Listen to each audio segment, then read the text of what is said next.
আলহামদুলিল্লাহ, আমরা জামিয়া সালাফিয়া হাটাবো বীরহাটাবো রূপগঞ্জ নারায়ণগঞ্জ ঢাকা এর সালাফি কনফারেন্সের প্রথম দিন আসরের পর হতে এখন পর্যন্ত ধারাবাহিকভাবে বিষয়ভিত্তিক আলোচনা শুনে আসছি। অল্প কিছুক্ষণ আগে জামিয়া সালাফিয়ার ছাত্রদের কিছু অবস্থা অবগত হচ্ছিলাম। সম্মানিত দিনী ভাই বোন, যে কথা আমরা জাতির সামনে ওয়াদা করে আসছি তা বাস্তবায়ন করার জন্য আমরা জীবন বাজি রেখে চেষ্টা চালিয়ে যাচ্ছি। সর্বশক্তিমান আল্লাহ তিনি আমাদের কাজে পূর্ণ সাহায্য করছেন। আমরা তারই উপরে ভরসা করে আমাদের পরিকল্পনা বাস্তবায়নের প্রাণপণে চেষ্টা চালিয়ে যাচ্ছি। সে মর্মেই আজকের আলোচ্য বিষয় হচ্ছে আল্লাহর উপরে ভরসা করা। আমাদের প্রত্যেকটা কাজকর্মে আমরা আল্লাহর উপরে ভরসা করেই কাজ করব, এটাই আমাদের জন্য কর্ম হিসাবে একটি জরুরি কর্তব্য কর্ম। সম্মানিত দিনী ভাই বোন, আমরা আল্লাহর উপরে ভরসা করা সম্পর্কে আলোচনা করতে গিয়ে প্রথমে কিছু আয়াত পেশ করব। এরপরে নবীগণ কিভাবে আল্লাহর উপরে ভরসা করতেন, পরহেজগার মানুষ কিভাবে ভরসা করতেন, তার বাস্তব কিছু নমুনা পেশ করার চেষ্টা করব ইনশাআল্লাহুল আজিজ। সম্মানিত দিনী ভাই বোন, আপনারা যে যেখানে আছেন আপনাদের কথাবার্তা প্রয়োজনীয় কাজকর্ম ত্যাগ করে গুরুত্বপূর্ণ আলোচনা শোনার জন্য প্রাণপণে চেষ্টা করুন। দয়া করে আপনারা এখন আপনাদের কোনো প্রয়োজনীয় কাজ আমাদের সামনে পেশ করার চেষ্টা করবেন না। মহান আল্লাহ বলেন, ওমা ইনদাল্লাহি খায়রুন ওয়া আবকা। আল্লাহ তাআলার নিকটে যে অনুগ্রহ রয়েছে,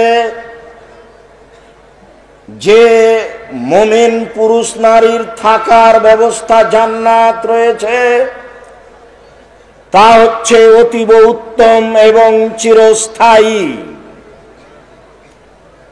ওয়ালিল্লাযিনা আমানু ওয়া আলা রাব্বিহিম ইয়াতাওয়াক্কালুন।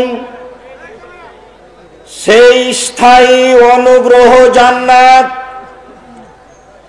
ওসব পুরুষ নারীর জন্য রয়েছে যারা আল্লাহর উপরে ঈমান রাখে এবং তাদের প্রতিপালকের উপরে ভরসা রাখে।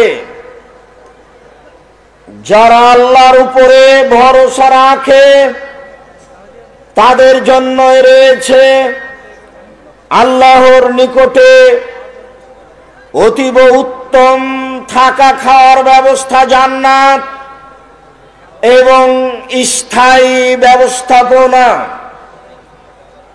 মহান আল্লাহ বলেন, ফাইদা আযামতা ফাতাওয়াক্কাল আলাল্লাহ। মুহাম্মদ, আপনি যখন কোনো কাজের সিদ্ধান্ত গ্রহণ করবেন তখন আপনি আল্লাহর উপরে ভরসা করুন। ইন্নাল্লাহা ইউহিব্বুল মুতাওয়াক্কিলিন।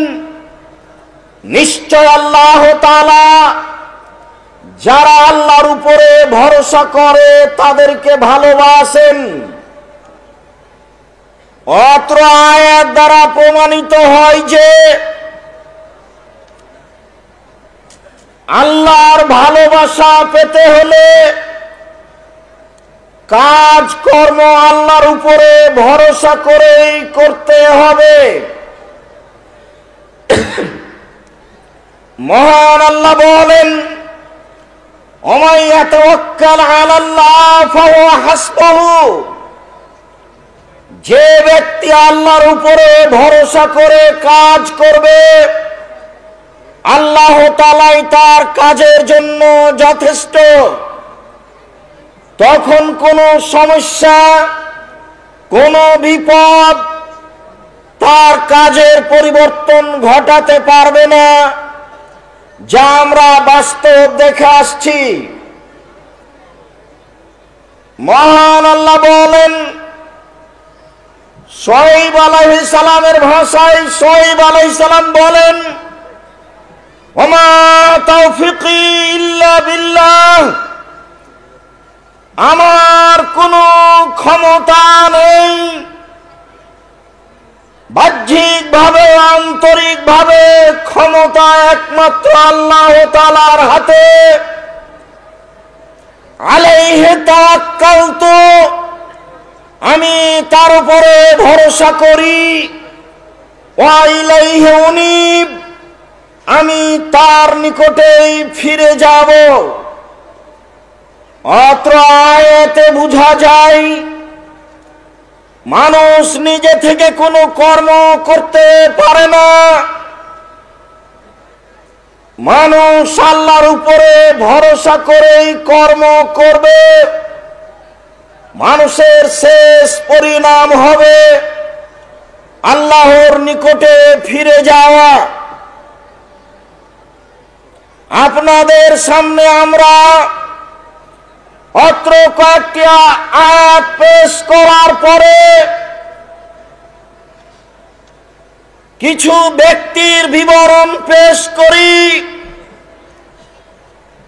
যেমন ফেরাউনের স্ত্রী আসিয়া এই দুনিয়া থেকেই আল্লাহর উপরে ভরসা করে বলেন, রব্বি ইবনিলি ইনদাকা বাইতান ফিল জান্নাহ, হে আমার প্রতিপালক, তুমি আমার জন্য তোমার নিকটে জান্নাতে একটি ঘর তৈরি করো। ওয়া নাজ্জিনি মিন ফিরআউন ওয়া আমালিহি, আর তুমি আমাকে রক্ষা করো ফেরাউন হতে আর ফেরাউনের নোংরা কর্ম আচরণ হতে। ওয়ানাজ্জিনি মিনাল কওমিজ যালিমিন, আর যারা স্বেচ্ছাচারী স্বৈরাচারী ফেরাউনের সম্প্রদায়, তাদের হাত থেকে আমাকে রক্ষা করো। সম্মানিত দিনী ভাই বোন, আমরা অত্র আয়াতে বুঝতে পারি ফেরাউনের স্ত্রী আসিয়ার আল্লাহর উপরে ভরসা। এই দুনিয়া থেকেই তিনি বলেন, আল্লাহ তুমি আমার জন্য তোমার জান্নাতে একটি ঘর তৈরি করো এবং তুমি আমাকে ফেরাউনের হাত থেকে রক্ষা করো। এই নমুনা আজও আমাদের মাঝে আছে। ফেরাউনের স্ত্রীর ব্যাপারে আমাদের নবী মুহাম্মদ সাল্লাল্লাহু আলাইহি ওয়াসাল্লাম বলেন, খামালা মিনার রিজালি কাসীর ওয়া লাম ইয়াকবাল মিনান নিসা ইল্লা সালাসা, বহু পুরুষই বড় বড় মর্যাদা লাভ করেছে, বড় বড় জান্নাত পাবে, তবে মহিলারা তেমন বড় জান্নাত পাবে না, মাত্র 3 জন। ইমরাতু ফিরআউন, এক ফেরাউনের স্ত্রী আসিয়া, ও বিনতু ইমরান, ইমরানের মেয়ে মারিয়াম, ফাজলু আয়েশা আলা সাইরিন নিসায়ে কাফাজলি সারিদ আলা সারি তোমে, আয়েশার সম্মান পৃথিবীতে সকল মহিলার উপরে শারীর খাদ্য যেমন, সকল খাদ্যের উপরে গোশতের ঝোলে রুটি ভিজালেই তাকে শারীর বলা হয়। এই খাদ্যই ছিল সেই সময়ে সবচেয়ে উন্নত মানের খাদ্য। রাসূল সাল্লাল্লাহু আলাইহি ওয়াসাল্লাম তিনজন পৃথিবীতে সম্মানী মহিলার কথা বললেন। তার একজনের কথা বললেন আসিয়া, একজনের কথা বললেন মারিয়াম, আর সমস্ত মহিলার উপরে সম্মানের কথা বললেন তিনি হলেন আয়েশা রাদিয়াল্লাহু তাআলা আনহা। অত্র বুখারী মুসলিমের হাদিসে আসিয়া সম্মানী মহিলা বলে রাসূল সাল্লাল্লাহু আলাইহি সাল্লাম উল্লেখ করেছেন। যারা জান্নাতে বড় বড় সম্মান মর্যাদা জান্নাত পাবে, যেই জান্নাতের কথা আসিয়া নিজেই বললেন।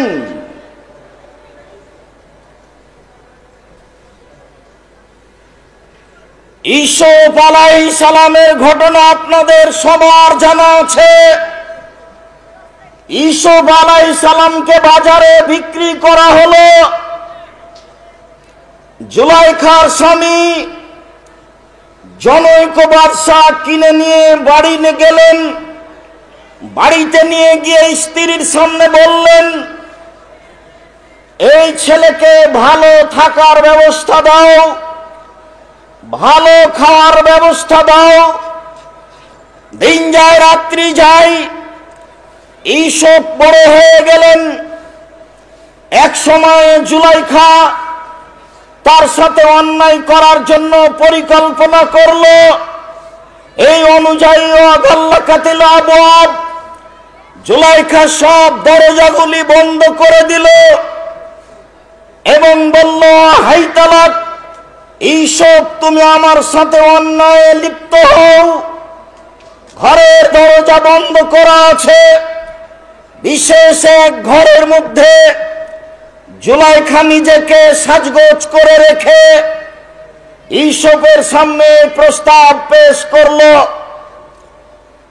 নবীগণের আল্লাহর উপরে ভরসা দেখুন। ঈসুফ আলাইহিস সালাম বলেন, মাআযাল্লাহ, আমি ঈসুফ আল্লাহর উপরে ভরসা করি। ইন্নাহু রাব্বি, নিশ্চয় তোমার স্বামী আমার মালিক। আহসানা মাসওয়ায়া, তিনি আমাকে ভালো থাকতে দিয়েছেন, ভালো খেতে দিয়েছেন। ইন্নাহু লা ইফলিহু যালিমুন, যারা মালিকের সাথে অন্যায় করে, আমানতের খেয়ানত করে, তারা পরিত্রাণ পেতে পারে না। ঈসুফ আলাইহিস সালামের সময়ে আল্লাহর নিকট আশ্রয় চাইলেন, আল্লাহ আমি বিপদে পড়েছি, তুমি আমাকে বিপদ থেকে বাঁচাও। ঈসুফ আলাইহিস সালাম ঘর থেকে বের হয়ে দৌড়াতে লাগলেন। দরজা খুলে বের হয়েছেন তা প্রমাণ হয় না। পিছন দিক থেকে জুলাইখা জামা টেনে ধরেছে। তিনি জোর করে বের হয়ে গেলেন। জামা ছিঁড়ে জুলাইখার হাতে থেকে গেল। আগে আগে বের হয়েছেন ঈসুফ, পিছনে পিছনে বের হয়েছে জুলাইখা। সেখানেই ছিল জুলাইখার স্বামী। জুলাইখা নিজেকে ঢাকতে গিয়ে বলল, দেখুন, যাকে আপনি বাড়িতে রেখেছেন সে আপনার স্ত্রীর সাথে অন্যায় করতে চায়, তার কি শাস্তি হতে পারে? হ্যাঁ, আপনি দেশের সরকার কি শাস্তি দিবেন? আমি জুলাইখা বলছি, একে যথাযথ পিটন দিতে হবে, অন্যথায় জেলখানায় বন্দী করতে হবে। মর্মে 12 বছর জেল হয়ে গেল। ইতিহাস আপনাদের জানা আছে। দীর্ঘদিন পরে যখন ঈসুফকে জেল থেকে বের হওয়ার কথা আসলো, ঈসুফ তখন জোর করে বললেন, আমি জেল থেকে পরে বের হব। জুলাইখার ঘটনা কি? জুলাইখাকে জাতির সামনে বলতে হবে আমি অন্যায় করেছি, ঈসুফ করেনি। যখন জুলাইখা জাতির সামনে বলল, অন্যায় মূলত আমি করেছি, ঈশোধ করেননি। তখন তিনি জেল থেকে বের হলেন। সম্মানিত দিনী ভাই বোন, আমি আপনাকে দেখাচ্ছিলাম আল্লাহ ভরসা, কিভাবে বিপদে পড়ে ঈসুফ আলাইহিস সালাম আল্লাহর উপরে ভরসা করে কথা বলছেন। আবু বকর সিদ্দিক রাদিয়াল্লাহু তাআলা আনহু বলেন, আমি রাসূল সাল্লাল্লাহু আলাইহি ওয়াসাল্লামকে বললাম, ওয়ানা ফিল গার, তখন আমি এবং আল্লাহ রাসূল গর্তে রয়েছি, গারে শহরে রয়েছি। আল্লাহর নবী লাওয়ান্না আহাদাহুম নাজারা তাহতা কাদামাইহি, তাদের কেউ যদি পায়ের দিকে তাকিয়ে দেখে লাভ সরানা, তাহলে আমাদের দেখে নিবে। তখন আল্লাহর নবী বললেন, আবু বকর মা জান্নাকা বিসনাইন, তুমি কি মনে করো আমরা দুইজন রয়েছি? আবু বকর তুমি কি মনে করো আমরা দুইজন রয়েছি? আল্লাহ সালেসুহুমা, আমাদের তৃতীয় জন আল্লাহ রয়েছেন। আবু বকর সিদ্দিক, মনে করবেন না আমরা গর্তের মধ্যে দুইজন রয়েছি, আমরা মূলত তিনজন রয়েছি, তারা আমাদেরকে দেখতে পারে না। আল্লাহ তাআলা এই কথা নকল করেন।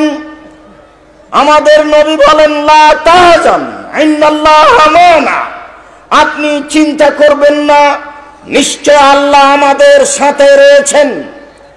মুহাম্মদ সাল্লাল্লাহু আলাইহি সাল্লাম বললেন, আল্লাহ আমাদের সাথে রয়েছেন, চিন্তা করবেন না, এর নাম আল্লাহ ভরসা।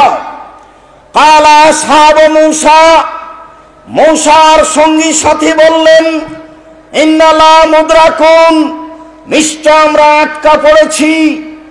আগে আগে পালিয়ে যাচ্ছেন মূসা সঙ্গী সাথী নিয়ে, পিছে পিছে ধাওয়া করেছে ফেরাউন। যেতে যেতে সাগরের এক পর্যায়ে পৌঁছে গেছেন, আর যাওয়ার মতো কোনো পথ নেই। সামনে আছে উঁচু পাহাড়, ডান দিকে আছে কুলজুম সাগর, বামে পিছনে রয়েছে ফেরাউন। সঙ্গী সাথী বললেন, ইন্নালা মুদরাকুন, নিশ্চয় আমরা আটকা পড়েছি। মূসা আলাইহিস সালাম বললেন, কাল্লা, কখনো নহে, অসম্ভব হতে পারে না। ইন্না মায়া রাব্বি, তোমরা বলো কি, নিশ্চয় আমার সাথে আমার প্রতিপালক রয়েছেন, সায়াহদিন, তিনি আমাকে পথ দেখাবেন। সম্মানিত দিনী ভাই বোন, বাহ্যিক ভাবে কোনো পথ দেখা যায় না, কিভাবে মূসা আলাইহিস সালাম এই কথা বলতে পারেন? কখনো নহে, অসম্ভব হতে পারে না। ফেরাউন আমাকে ধরতে পারে না, আমার সাথে আমার প্রতিপালক রয়েছেন, সায়াহদিন, তিনি আমাকে পথ দেখাবেন। এর নাম মূলত আল্লাহ ভরসা। আল্লাহর উপরে তার কত ভরসা, অগাধ বিশ্বাস। এই সাগর প্রান্তে ফেরাউন তাকে ধরতে পারে না। আল্লাহ তাআলা বলছেন, ফাওয়াহাইনা ইলা মূসা আনিল বিআসাকাল বাহর, মূসা, তোমার হাতে যে লাঠি রয়েছে, এই লাঠি দিয়ে তুমি সাগরে আঘাত করো। যখন তিনি সাগরের উপরে মারলেন, ফানফালাকা, সাগর ফেটে টুকরা হয়ে গেল। ফাকানা কুল্লু ফিরকিন কাত্তাউদিল আযীম, যখন তিনি সাগরের উপরে লাঠি মারলেন, সাগর দুই দিকে দাঁড়িয়ে গেল। যেখানে যত পানির গভীরতা রয়েছে, সেখানে পানির পাহাড় তত উঁচু হলো। যেখানে পানির গভীরতা 3 কিলোমিটার, সেখানে পানির পাহাড়ের উচ্চতা 3 কিলোমিটার। যেখানে পানির গভীরতা 50 কিলোমিটার, সেখানে পানির পাহাড়ের উচ্চতা 50 কিলোমিটার। যেখানে যেমন পানির গভীরতা, সেখানে তেমনি পানির পাহাড়ের উচ্চতা। হয়তোবা আপনি বুঝতে পারলেন কিনা, যেখানে যেমন পানি বেশি, সেখানে তেমন পানি একেবারে দাঁড়িয়ে আছে। নিচে দিয়ে, মাটির উপর দিয়ে মূসা আলাইহিস সালাম জনগণ নিয়ে হেঁটে পার হয়ে চলে গেলেন। আল্লাহ তাকে পথ দেখালেন। তিনি বললেন, কখনো নহে, অসম্ভব হতে পারে না, ফেরাউন আমাকে ধরতে পারে না। ইন্না মাইয়া রব্বি, আমার সাথে আমার প্রতিপালক রয়েছেন, সায়াহদিনী, তিনি আমাকে পথ দেখাবেন। সম্মানিত দিনী ভাই বোন, আসলে এরই নামে আল্লাহ ভরসা।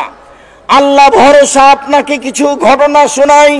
বুখারী মুসলিমের হাদিস, দাখালা ইব্রাহিম বিমরাতিন হে মিন আহসানিন নিসায়ে। ইব্রাহিম আলাইহিস সালাম তার স্ত্রী সারাকে নিয়ে একটি গ্রামে প্রবেশ করলেন। তার স্ত্রী ছিলেন ওই সময়ে সারা পৃথিবীতে সবচেয়ে সুন্দরী মহিলা। ফাউরসিলা ইলাইহি, ইব্রাহিমের কাছে লোক পাঠানো হলো। বলা হলো, ইব্রাহিম, মান হাজিহি আল্লাতি মাক, যে মহিলা আপনার সাথে রয়েছে সে কে? কালা হে উখতি। ইব্রাহিম আলাইহিস সালাম বললেন, এই মহিলা হচ্ছে আমার বোন। সুম্মা রাজা ইলাইহা, তারপর ইব্রাহিম আলাইহিস সালাম তার স্ত্রীর কাছে ফিরে গেলেন। স্ত্রীর কাছে ফিরে গিয়ে বললেন, লা তুকাদ্দিবি হাদিসি, সারা তুমি আমাকে মিথ্যক প্রমাণ করো না। আন্নী আখবারতুহুম আন্নাকা উখতি, আমি তাদের বলে দিয়েছি তুমি আমার বোন। মনে রেখো সারা, আল্লাহে, আল্লাহর কসম, মনে রেখো সারা, আল্লাহর কসম, ইন আলাল আরজে মুমিনুন গায়রি ও গায়রকে, এই মাটির উপরে আমি আর তুমি ছাড়া কেউ মুমিন পুরুষ নারী নেই। এই হিসাবে আমরা দুইজন ভাই বোন বটে। ফারসালা বিহা ইলাইহি, এরপরে ইব্রাহিম আলাইহিস সালাম তার স্ত্রীকে রক্ষা করতে পারলেন না। তিনি তাকে পাঠিয়ে দিলেন স্বৈরাচারী শাসকের ঘরে। ফাকামা ইলাইহা, যখনই সারা তার ঘরে ঢুকলেন, স্বৈরাচারী শাসক দাঁড়ালো তাকে ধরার জন্য। ফাকামাত, সারাও দাঁড়ালেন। ফাতাওয়াজ্জা, তিনি ওযু করলেন। অতুসাল্লি, তিনি সালাত আদায় করলেন। সালাত আদায় করে তিনি বলছেন, আল্লাহুম্মা, হে আল্লাহ, ইন কুনতু আমানতু বিকা ওয়া রাসূলিকা, আমি সারা যদি তোমাকে বিশ্বাস করে থাকি, তোমার রাসূল ইব্রাহিমকে আমি যদি রাসূল বলে মেনে নিয়ে থাকি, আহসানতু ফারজি ইল্লা যাওজি, আমার জিন্দেগিতে কোনোদিন আমার লজ্জা স্থানকে আমার স্বামী ছাড়া কাউকে ব্যবহার করতে দিইনি, এই কথা যদি ঠিক হয়ে থাকে, ফালা তুসাল্লাতু আলাল কাফেরা, তাহলে তুমি আমার উপরে এই কাফেরকে জয় করো না। নির্জন ঘরে সারা বললেন, আল্লাহ তুমি শোনো, আমি যদি তোমাকে বিশ্বাস করে থাকি, তোমার রাসূলকে বিশ্বাস করে থাকি, আমি যদি জীবনে কোনোদিন জেনায় লিপ্ত না হয়ে থাকি, তাহলে নির্জন ঘরে যেন এই স্বৈরাচারী শাসক আমার গায়ে হাত লাগাতে না পারে। কথা বলা শেষ হয়নি, শেষ হতে না হতেই স্বৈরাচারী শাসক অজ্ঞান হয়ে পড়ে গেল। বুখারী মুসলিম। সম্মানিত দিনী ভাই বোন, এরই নাম হচ্ছে আল্লাহ ভরসা। ঘটনা আপনাদের জানা আছে। ইবনে আব্বাস রাদিয়াল্লাহু তাআলা আনহু বলেন, জাবেহা ইবনে ইসমাইল, ইব্রাহিম আলাইহিস সালাম হাজেরাকে নিয়ে এবং হাজেরার ছেলে ইসমাইলকে নিয়ে চলে আসলেন কাবা ঘরের পাশে। ওয়াতুর দেহু, তখন ইসমাইলের মা ইসমাইলকে দুধ পান করাতেন। ফাওয়াজা হুমা ইনদাল বাইতে, মা এবং ছেলেকে কাবা ঘরের পাশে রেখে দিলেন। ইনদা দাওহাতিন, একটা গাছের পাশে রেখে দিলেন। ফাওকা জমজমা, জমজম কূপের উপরে রেখে দিলেন। আলাল মসজিদে, কাবা ঘরের পাশে রেখে দিয়ে ফাকাফা, ইব্রাহিম আলাইহিস সালাম উল্টা হাঁটতে লাগলেন। ফাতাবিআতুহুম ইসমাইলা, ইসমাইলের মা হাজেরা স্বামীর পিছনে পিছনে হাঁটতে লাগলেন। তিনি বলতে লাগলেন, আইনা তাযাব ইব্রাহিম, ইব্রাহিম আপনি কোথায় যাচ্ছেন? অতাত্রুকুনা ফি হাযাল ওয়াদি লাইসা ফিহি শাই, আপনি এমন একটা উপত্যকায় ছেড়ে যাচ্ছেন যেখানে মানুষজন নেই, যেখানে ঘাস পাতা নেই, যেখানে কোনো কিছুই নেই। অকালাত মেরারান, তিনি বারবার বলছিলেন, ওয়াজালাল আয়ালতাফিতু ইলাইহা, কিন্তু ইব্রাহিম আলাইহিস সালাম তার দিকে লক্ষ্য করছিলেন না। শেষ পর্যন্ত তিনি নিরুপায় হয়ে বললেন, আমারাকাল্লাহু বিহাজা, আল্লাহ কি আপনাকে এইভাবে চলে যেতে বলেছেন? আপনি আমাকে কিছু বলছেন না কেন? এই নির্জন ভূমিতে আপনি আমাকে রেখে চলে যাচ্ছেন, যেখানে মানুষজন তো নেই, ঘাস পাতাও নেই। ফাকালা নাম, তিনি উত্তরে বললেন হ্যাঁ। তখন ইসমাইলের মা হাজেরা বললেন ফালা ইজাইয়াল্লাহ, ঠিক আছে, তাহলে আল্লাহ আমাকে ধ্বংস করবেন না, যেহেতু আপনি আল্লাহর অনুমতিতে চলে যাচ্ছেন। বাহ্যিকভাবে বাঁচার কোনো পথ নেই, থাকার ব্যবস্থা নেই, খাওয়ার ব্যবস্থা নেই, ঘর বাড়ি নেই, বিছানা কাঁথা নেই, মানুষজন নেই, পশু প্রাণী নেই, ঘাস পাতা নেই, কিছুই নেই। তিনি বলছেন এমন একটা উপত্যকায় ছেড়ে যাচ্ছেন যেখানে মানুষজন তো নেই, কোনো কিছুই নেই। এই বলে তিনি চলতে লাগলেন। সুম্মা রাজাত, হাজেরা ফিরে আসলেন বাচ্চার কাছে। ফান্তালাকে ইব্রাহিম চলতে লাগলেন। হাত্তা, চলতে চলতে তিনি চলে আসলেন সানিয়া পাহাড়ের কাছে। লায়ারাউনাহু, পরিবার তাকে দেখতে পায় না, তিনিও পরিবারকে দেখতে পাচ্ছেন না। ফাস্তাকবালাই বিওয়াজহিল বাইতা, এবার তিনি কাবা ঘরের দিকে মুখ করলেন। ওয়াদা বিহাউলাইল কালিমাত রাফায়াদাইহি, এবার ইব্রাহিম আলাইহিস সালাম হাত তুলে আল্লাহর দরবারে প্রার্থনা করতে লাগলেন। আল্লাহুম্মা ইন্নী আসকানতু মিন যুররিয়াতি বিওয়াদিন গায়রি যি দারিন ইনদা বাইতিকাল মুহাররম, হে আল্লাহ, আমার পরিবারের কিছু অংশকে তোমার কাবা ঘরের পাশে রেখে দিলাম, যেখানে মানুষজন তো নেই, ঘাস পাতা নেই, অনাবাদ জায়গায়, যেখানে মানুষজন নেই, কোনো কিছু নেই, অনাবাদ জায়গা আমি আমার পরিবারের কিছু অংশ রেখে দিলাম। এরই নামে আল্লাহ ভরসা। যা বলছেন স্বামী তা বলছেন স্ত্রী, যা বলছেন স্ত্রী তা বলছেন স্বামী, এরই নামে আল্লাহ ভরসা। সম্মানিত দিনী ভাই বোন, আপনাকে আমি আল্লাহ ভরসার বাস্তব কিছু নমুনা দৃশ্য দেখাচ্ছিলাম। আপনাদের জানা আছে বুখারী মুসলিমের হাদিস, আবু হুরায়রা রাদিয়াল্লাহু তাআলা আনহু বলেন লাম ইয়াতাকাল্লাম ফিল মাহাদি ইল্লা সালাসা, মায়ের কোলে তিনজন শিশু কথা বলেছে দুধ খাওয়া অবস্থায়। তার একজন হচ্ছেন ঈসা। ঈসা আলাইহিস সালাম মায়ের কোলে কথা বলেছেন। ওয়াকানা রাজুলুন ফি বানি ইসরাইল ইকাল লাহু জুরাইজ, হাজার হাজার বছর আগের কাহিনী। এক লোক ছিল যার নাম ছিল জুরাইজ। ও ইসাল্লি ফি সাওমাতিহি, সে তার গির্জা ঘরে ইবাদত করছিল। ফাজাআতু উম্মুহু, তখন তার মা তার কাছে আসলো। ফাদাতু, মা ছেলেকে ডাকলো।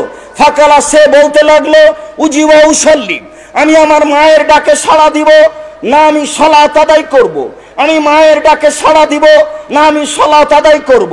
দেরি হয়ে গেল। মা বদদুয়া করলেন, আল্লাহুম্মা লা তুমিতাতুরিহু জুহাল মুমেসা, আল্লাহ তুমি এই ছেলের মরণ দিও না যতদিন পর্যন্ত বদ মহিলার মুখ না দেখেছে, যতদিন পর্যন্ত বদ মহিলার সাথে তার দুর্ঘটনা না ঘটেছে, ততদিন পর্যন্ত এই ছেলের যেন মরণ না হয়। এই কথা বলে মা চলে গেল। ফাতারাজাত লাহু, ইতিমধ্যে একজন মহিলা তার পাশে চলে আসলো। ফাতাকাল্লামাতহু, মহিলা তার সাথে জেনার ব্যাপারে কথা বলল। ফাবা, সে অস্বীকার করলো। ছি ছি ছি, তুমি আমার সাথে জেনার কথা বলো, এটা হতে পারে কি করে? ফাতাতির রাইয়া, মহিলা একটা রাখালের কাছে আসলো। ফাম কানাথু, তাকে চেপে ধরলো, চেপে ধরে তার সাথে অশ্লীল কাজ করলো। ফাওয়ালাদাত গোলামান, এতে মহিলা একজন বাচ্চা জন্ম দিল। যখন বাচ্চা জন্ম দিল, মহিলা বলে দিল হাজা মিন জুরাইজ, এই বাচ্চা হচ্ছে জুরাইজের সন্তান। ফাতাহু, জনগণ তার পাশে আসলো। ওয়া কাসসারু সাওমাতাহু, জনগণ এসে তার গির্জাঘরকে ভেঙে খান খান করে দিল, ধুলা ধুলা করে দিল। ওয়ানজালুহু, তারা তাকে টেনে হেঁচড়ে রাস্তায় নামিয়ে দিল। অসব্যুহ, অকথ্য ভাষায় গালি দিল, যার যা মনে লাগে। ফাকামা ওয়াতাওয়াজ্জা, জোরাইজ দাঁড়ালো, ওযু করলো। অসল্লা রাকাতাইন, দূরে কাজ সালাত আদায় করলো। ওয়াতাল গোলামা, এ দুধের বাচ্চার কাছে আসলো। জোরাইজ দুধের বাচ্চাকে বলল মানাবুকা, হে গোলাম বলো তোমার বাপকে। দুধের বাচ্চা বলল আবি আর রাই, আমার পিতা হচ্ছে রাখাল। জনগণ বলল নাবনি সাওমাতাকাবি যাহাবে, জোরাইজ তোমার গির্জাঘর স্বর্ণ দিয়ে বানিয়ে দিব। কালা লা ইল্লা বিত্তিন, না আমার গির্জাঘর স্বর্ণ দিয়ে বানাতে হবে না, যা ছিল তাই করতে হবে। সম্মানিত দিনী ভাই বোন, এই দেখেন আল্লাহ ভরসা, আল্লাহর উপরে ভরসার কিছু নমুনা আপনার সামনে পেশ করছিলাম। উমর রাদিয়াল্লাহু তাআলা আনহু বলেন রাসূল সাল্লাল্লাহু আলাইহি সাল্লাম বলেছেন, লাউ আন্নাকুম তাতাওয়াক্কালুনা আলাল্লাহি হাক্কা তাওয়াক্কুলিহি, পৃথিবীর মানুষ তোমরা যদি সত্য সত্য আল্লাহর উপরে ভরসা করো, পৃথিবীর মানুষ তোমরা যদি সত্য সত্য আল্লাহর উপরে ভরসা করো, তুরজাকুনা কামা ইউরজাকুত তায়রু, তাহলে তোমাদের রুজি দেওয়া হবে পাখিকে যেভাবে রুজি দেওয়া হয়, তাহলে তোমাদেরকে রুজি দেওয়া হবে পাখিকে যেভাবে রুজি দেওয়া হয়। তাকদু খেমাসান তারও বেতানা, সকালে বের হয় খালি পেটে, বিকালে ফিরে আসে ভরা পেটে, সকালে বের হয় খালি পেটে, বিকেলে ফিরে আসে ভরা পেটে। পাখি যেমন রুজি পাই, তোমরা যদি সত্য সত্যই আল্লাহর উপরে ভরসা করো, তাহলে তোমাদেরকে এইভাবে রুজি দেওয়া হবে। ইবনে আব্বাস রাদিয়াল্লাহু তাআলা আনহু বলেন, কালা ইব্রাহিম হিনা উলকে ফিন্নারে, যখন ইব্রাহিমকে আগুনে নিক্ষেপ করা হয়েছিল তখন ইব্রাহিম বলেছিলেন, হাসবুনাল্লাহু নি'মাল ওয়াকিল, আমার কাজের জন্য আল্লাহই যথেষ্ট, এরই নাম আল্লাহ ভরসা। আল্লাহ রাসূল বলছেন, কাইফা নামো, বিচারের মাঠে আমি কিভাবে আনন্দ ফুর্তি করতে পারি, ওকাদিল তাকামা সাহেবুস সুরে, ইতিমধ্যেই যিনি বাঁশিতে ফুঁক দিবেন তিনি বাঁশি মুখে করে আছেন, ওয়াহানা জাবহাতাহু, তিনি মুখমণ্ডলকে নিচু করে আছেন, ওয়ায়ান্তাজের মাথায় উমারবিন নফকে, তিনি প্রতীক্ষমান রয়েছেন কখন তাকে আদেশ করা হবে বাঁশিতে ফুঁক দিতে। অতএব আমি কিভাবে দুনিয়াতে আনন্দ করতে পারি? তখন আল্লাহ রাসূলকে সাহাবীগণ বললেন, বলেন আমরা কি বলতে পারি, এরকম যদি অবস্থা কঠিন হয় আমরা কি করতে পারি?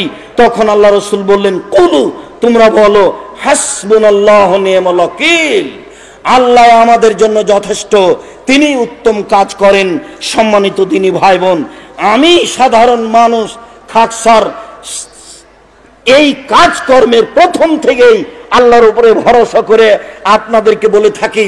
তাই তো 2013 সালের 24 আগস্ট মঙ্গলবার সকাল 11টার সময় ওই যে কাঁঠাল গাছটা, সেই কাঁঠাল গাছের নিচে আমি বলেছিলাম, আমার হাতে টাকা নেই এ কথা সত্য, এখানে প্রতিষ্ঠান গড়বে এ কথা সত্য, ইনশাল্লাহ গড়বেই গড়বে।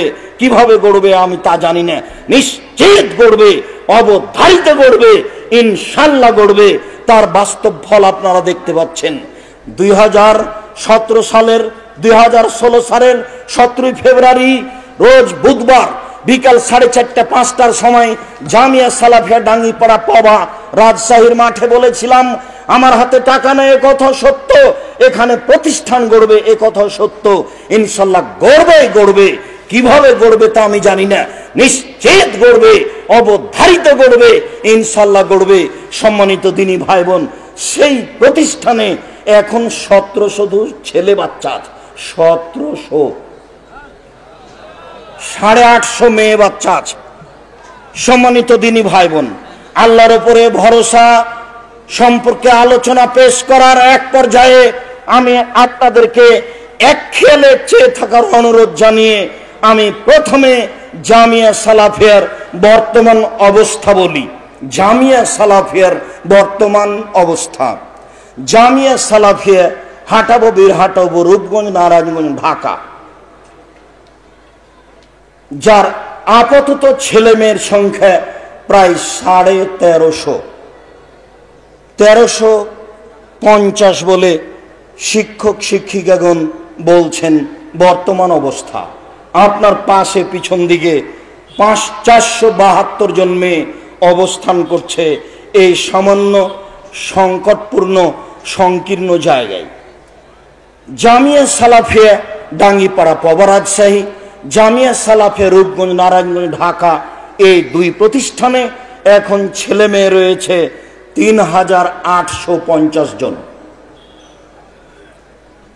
জামিয়া সালাফিয়া 6 মাইল বাবুগঞ্জ, বরিশাল, আশাবাদী রমজানের পরপরই কাজ আরম্ভ হবে ইনশাআল্লাহ। জামিয়া সালাফিয়া তেঘরা, বিরল, দিনাজপুর, আশাবাদী রমজানের পরপরই কাজ আরম্ভ হবে ইনশাআল্লাহ। বিস্তারিত বিবরণগুলি আপনাদের সামনে পেশ করা হয়েছে। আপাতত এই দুই প্রতিষ্ঠানে প্রায় 156 জন শিক্ষক শিক্ষিকা রয়েছেন। আরও কর্মচারী সহ প্রতি মাসে এখন বেতন লাগছে 19,50,000, প্রায় 20 লক্ষ বেতন লাগে প্রতি মাসে।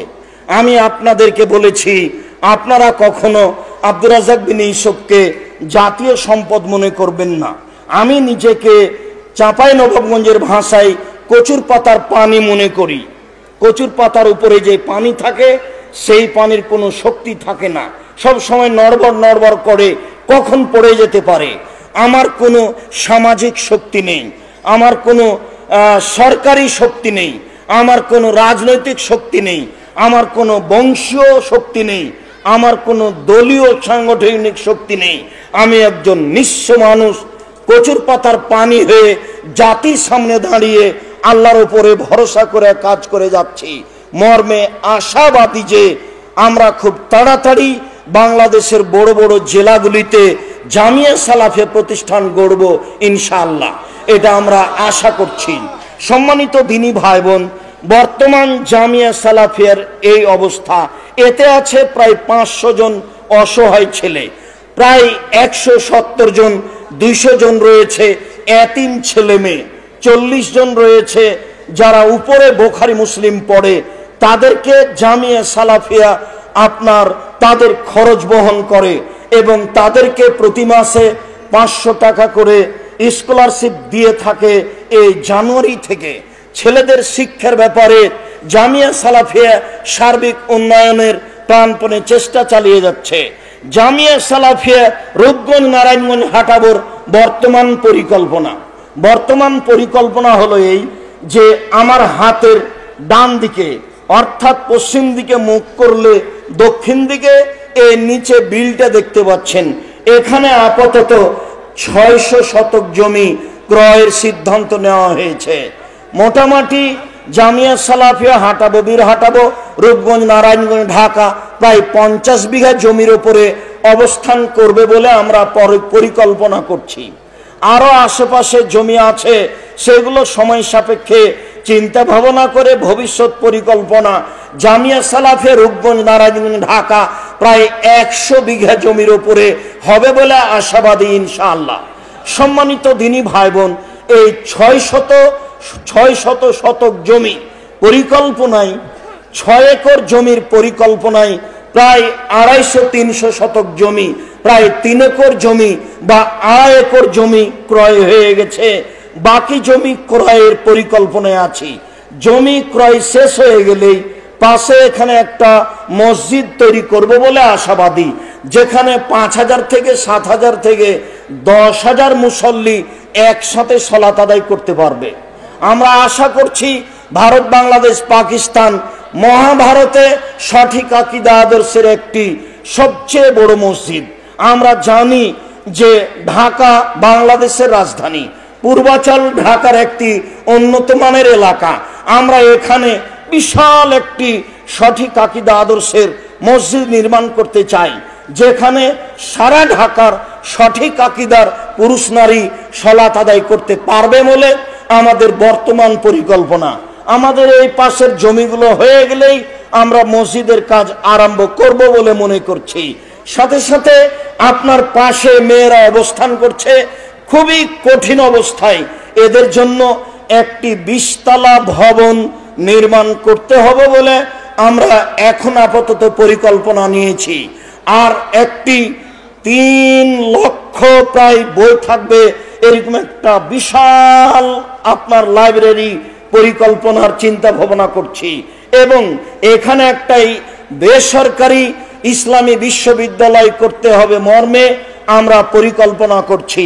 আপাতত সাধারণ সংক্ষিপ্ত পরিকল্পনা জামিয়া সালাফিয়া রূপগঞ্জ, নারায়ণগঞ্জ, ঢাকার জামিয়া সালাফিয়া ডাঙ্গিপাড়া, পবা, রাজশাহীর পরিকল্পনা আমাদের এই মুহূর্তে এইটা যে অন্তত 5000 ছেলে আবাসিকভাবে থাকতে পারবে এরকম 5টা ভবন সেখানে তৈরি করতে হবে। আপাতত এখনই আমরা একাডেমিক ভবন একটা নির্মাণ করতে যাচ্ছি, যেখানে 5000 ছাত্র একসাথে ক্লাস করতে পারবে। 5000 ছাত্র একসাথে ক্লাস করতে পারবে, যার প্রায় খরচ আসবে অনুমান করা হচ্ছে প্রায় 8 কোটি টাকা। এবং সেখানে একটি বিশাল মসজিদ আছে, বিশাল একটি লাইব্রেরি তৈরি করা হবে বলে আপাতত উপস্থিত পরিকল্পনা মর্মে সকল দিনী ভাই বোনের নিকটে আমরা আমাদের পরিচিতি দিয়েছি। পরিচিতিতে বিস্তারিতভাবে ব্যাংকের অ্যাকাউন্ট নাম্বার দেওয়া আছে।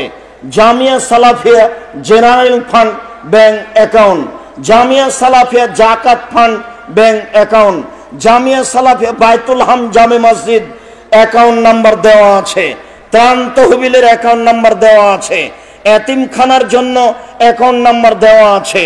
এইসব অ্যাকাউন্ট নাম্বারগুলি উপস্থিত মুসলিম ভাই বোন এবং বাহিরের যত দিনী ভাই বোন আছেন, বিভিন্ন দেশে অবস্থান করছেন, সকল দিনী ভাই বোনকে দানের হাত প্রশস্ত করত এই অ্যাকাউন্ট নাম্বারগুলি ব্যবহার করার জন্য অনুরোধ জানাচ্ছি। সেখানে ব্যক্তিগত মোবাইল বিকাশ নাম্বার দেওয়া আছে, সেখানে মার্চেন্ট বিকাশ নাম্বার দেওয়া আছে, সেখানে আপনার আরো কিছু নাম্বার দেওয়া আছে। সে নাম্বারগুলিতে সহজেই সহযোগিতা করতে পারবেন। সকল দিনী ভাই বোনকে আমরা এই নাম্বারগুলি ব্যবহার করার জন্য অনুরোধ জানাচ্ছি।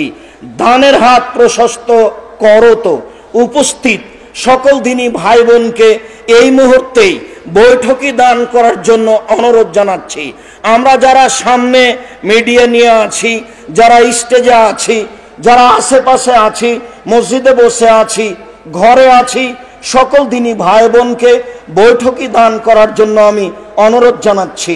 বৈঠকি দান থেকে উপস্থিত কেউ বঞ্চিত হবেন না। আমি আপনাদের সাথে শরীক হয়ে এখনই বৈঠকি দান সকল দিনী ভাই বোনকে দেওয়ার জন্য অনুরোধ জানাচ্ছি।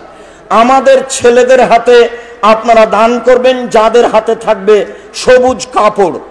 গত বছর নাকি অন্যান্য মানুষও দান তুলেছে বলে অভিযোগ পেশ করা হয়েছে। যারা আমরা মুসলিম বোন আছেন, দেখেন আমাদের মেয়েদের হাতে সবুজ কাপড় আছে, সবুজ কাপড় তাদের হাতে আছে, তাদের হাতে খাস করে দান দিবেন।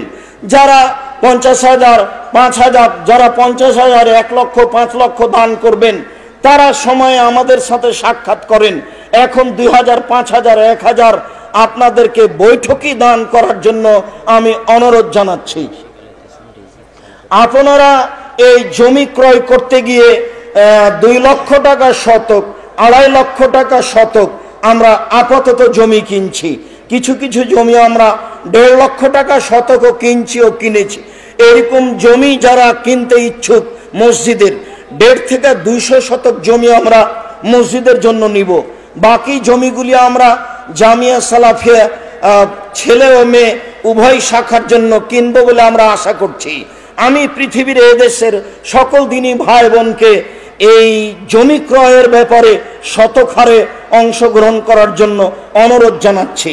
সাথে সাথে জামিয়া সালাফের মুখপাত্র পত্রিকা সবার জানা আছে, মাসিক আল ইতেসাম পত্রিকা, অবশ্যই 1 কপি ছাড়া কোনো দিনী ভাই বোন যাবেন না। আর যারা এজেন্ট হতে চান, যেহেতু পত্রিকায় হচ্ছে জামিয়া সালাফের মুখপাত্র পত্রিকা, যাতে 50টা প্রশ্নের উত্তর রয়েছে, যার মুফতি হচ্ছেন 10 জন, যাতে গবেষক আছে 10 জন, যারা আজকে কিছু কিছু উপস্থিত আছেন। আমরা মনে করি বাংলা ভাষায় সবচেয়ে ভালো মানের পত্রিকা মাসিক আল ইতেসাম পত্রিকা, যাতে 50টা প্রশ্নের উত্তর রয়েছে। সকল দিনী ভাই বোনকে আমরা মাসিক আল ইতেসাম পত্রিকা ব্যক্তিগতভাবে এবং এজেন্ট হিসেবে নেওয়ার জন্য অনুরোধ জানাচ্ছি। অবশ্যই ভারী না মনে করে যাওয়ার সময় 10টা বা 20টার এজেন্ট হওয়ার চেষ্টা করবেন, 50টার এজেন্ট হওয়ার চেষ্টা করবেন। এরপরে আপনারা অবগত আছেন আব্দুল্লাহর বইয়ের কথা। একটি নতুন বই বের করেছে আব্দুল্লাহ, তার নাম রিজিক। অবশ্যই সবাই রিজিক বইটি সংগ্রহ করবেন। তার বইটি মিন্নাতুল বারি, বুখারীর ব্যতিক্রম ব্যাখ্যা মিন্নাতুল বারি বাংলা ভাষায়, এই বইটা সংগ্রহ করবেন। আর আমি খাকসার সাধারণ মানুষ, অনেক দিন থেকে আশা ছিল সালাতের উপরে, নামাজের উপরে একটি বই বের করব। আলহামদুলিল্লাহ অনেক দিন পরে হলেও যথাযথ পরিশ্রম করে রাসূল সাল্লাল্লাহু আলাইহি সাল্লামের সালাত বনাম প্রচলিত সালাত মর্মে নামাজের উপরে, সালাতের উপরে বইটি বের হয়েছে। এই বইটি অবশ্যই আপনারা সংগ্রহ করবেন। অবশ্য অবশ্য সংগ্রহ করবেন। এছাড়াও কে বড় ক্ষতিগ্রস্ত, কে বড় লাভবান, মরণ একদিন আসবেই, তাফসীর কি মিথ্যা হতে পারে, এসব বইগুলি নতুন সংস্করণে বের হয়েছে, বড় আকারে এবং ভালোভাবে, ভালো পরিচ্ছদে, যেগুলো আপনারা দেখতে পাবেন। সকল দিনই ভাই বোনকে বিশেষভাবে মাসিক আল ইতেসাম পত্রিকা সংগ্রহ করার অনুরোধ জানিয়ে সকলকেই দানের হাত প্রশস্ত করার জন্য বলছি। কেউ খালি থাকবেন না। যদি না বুঝে, অলসতা করে, সংকীর্ণতা করে খালি থেকে যান, যে পরিমাণ টাকা দিবেন না সেই পরিমাণ টাকা ধ্বংস হয়ে যাবে। কিভাবে হবে আমাকে আর আপনাকে ভাবা লাগবে না, ধ্বংস হবেই। এই কথা রাসূল সাল্লাল্লাহু আলাইহি সাল্লাম বলেন। মর্মে সকল দিনই ভাই বোনকে আমরা দানের হাত, বৈঠকি দানে অংশগ্রহণ করার জন্য, হাত প্রশস্ত করার জন্য অনুরোধ জানাচ্ছি। কেউ বঞ্চিত থাকবেন না। যারা যেখানে আছেন, পুরুষ শাখায়, মহিলা শাখায়, আমাদের ছেলেরা, আমাদের মেয়েরা, আমাদের শিক্ষক শিক্ষিকা, যারা যেখানে আছেন, সুধীজন যারা আপনারা এসেছেন, কেউ এই বৈঠকি দান থেকে বঞ্চিত হবেন না। যার যতটুকু সম্ভব, যারা তোমরা মিডিয়া নিয়ে আছো সামনে, তারাও নিজেকে মনে করিও না যে আমি মনে হয় 20 টাকা না দিয়ে ফাঁকি দিয়ে দিয়েছি, এইটা মনে করো না। আমি তোমাদের সকলকেই এই বৈঠকি দানে অংশগ্রহণ করার জন্য বারবার বলছি। সকল দিনই ভাই বোনকে বৈঠকি দানে অংশগ্রহণ করার অনুরোধ জানিয়ে বলছি, আল্লাহ যে যতটুকু দান করছে তুমি তার ততটুকু পূর্ণ করে দাও। যে যতটুকু সহযোগিতা করছে তুমি তার ততটুকু পূর্ণ করে দাও। আমি সাধারণত আপনাদের জন্য রাতে বলার চেষ্টা করি, আল্লাহ যত মানুষ দুয়ার দাবি রেখেছে, যে যে উদ্দেশ্যে দোয়া চেয়েছে তুমি সেটা পূর্ণ করো। আল্লাহ যতদিনই ভাই বোন জামিয়া সালাফে বাইতুল হাম জামি মসজিদে এতিম পারপাস দান করছে, তুমি তাদের উদ্দেশ্যকে পূর্ণ করো। তুমি তাদের রুজি রোজগারে বরকত দান করো। তুমি তাদের ব্যবসাকে নিরাপদে রাখো। তুমি তাদের ব্যবসাকে মূল্যায়ন করো, তারা যেন ব্যবসায় সফল হতে পারে। আমি আপনাদের জন্য সব সময় এ কথা বলে আসছি। আপনারা একটা কথা যে এই পরিচিতিতে বের হয়েছে যে প্রতি বছর একজন এতিমের পাশে 36,000 টাকা বা 3,000 টাকা, আসলে 3,000 টাকা 3,500 টাকা মাসে লাগছে জামিয়া সালাফিয়া রূপগঞ্জ, নারায়ণগঞ্জ, ঢাকায়। তবে জামিয়া সালাফিয়া ডাঙ্গিপাড়া, পবা, রাজশাহীতে একজন এতিম সমান লাগে 2,000 টাকা, 2,2100 টাকা। যদি আপনার এতিম জামিয়া সালাফিয়া ডাঙ্গিপাড়া, পবা, রাজশাহীতে থাকে, তাহলে একজন এতিম সমান খরচ হবে 2,100 টাকা। আর যদি ওই এতিম এই হাঁটাবো বীর হাঁটাবো জামিয়া সালাফিয়ায় থাকে, তাহলে একজন এতিম সমান খরচ হবে প্রতি মাসে 3,500 টাকা। কাজে আপনার বুঝে যেন 19-20 না ঢোকে যে কেমন কথা হলো, এমনটা যেন আপনার ভিতরে না আসে। সকল দিনই ভাই বোনকে দানের হাত প্রশস্ত করার অনুরোধ জানিয়ে, নিজ নিজ কর্মে আল্লাহর উপরে ভরসা রাখার অনুরোধ জানিয়ে মাসিক আল ইতেসাম পত্রিকা সকল দিনই ভাই বোনকে ব্যক্তিগতভাবে এজেন্ট হিসাবে সংগ্রহ করার জন্য অনুরোধ জানিয়ে, অন্যান্য বইগুলি বিশেষভাবে রিজিক, বিশেষভাবে সলাতের উপরে, নামাজের উপরে, বিশেষভাবে মিন্নাতুল বারি, এইসব বইগুলি সংগ্রহ করার অনুরোধ জানিয়ে আজকের মতো সংক্ষিপ্ত কথা এখানে শেষ করলাম। সামনে জুমার খুতবায় আবার দেখা হবে ইনশাআল্লাহ। সামনের রাতে এরকম সময়ে কাছাকাছি আবারও সাক্ষাৎ হবে ইনশাআল্লাহ। আল্লাহ যদি উপরে সিদ্ধান্ত নিয়ে থাকেন তাহলে সাক্ষাৎ হবে ইনশাআল্লাহ। সকল দিনই ভাই বোনকে আল্লাহর উপরে ভরসা করে শক্ত হাতে দৃঢ় বিশ্বাসে সার্বিক কাজকর্ম গ্রহণ করার অনুরোধ জানিয়ে আজকের মতো আমার পক্ষ থেকে আলোচনা এখানেই শেষ করলাম। সুবহানাকা আল্লাহুম্মা ওয়া বিহামদিকা আশহাদু আল্লা ইলাহা ইল্লা আনতা আস্তাগফিরুকা ওয়া আতুবু ইলাইক। আসসালামু আলাইকুম ওয়া রাহমাতুল্লাহ।